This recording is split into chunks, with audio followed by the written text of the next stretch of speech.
Baranızdan bir rahat bizden İşte motivatörü bu tergineyle yüreği alışım tuğla daha yapıp daha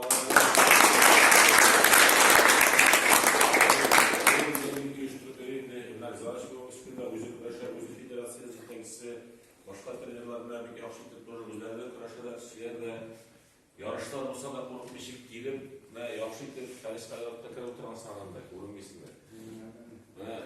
Bütün trenerler özellikle üzerine suyu üzerine bir hilafet etmişiz şeylerde görebilirim. Çok güzel değil mi? Bizim son vakitlerde liglerden kıraşlarında достойно yaşlıklık kıraşında bir yaşayabilirler.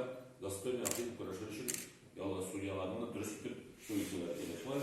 Eğer de yine kimlerden bir balını ya ki iki balını kemire koyup ya ki atağına koysak bu kişi kemire koyular bir de kıraşmış taşak vakitler yanılır.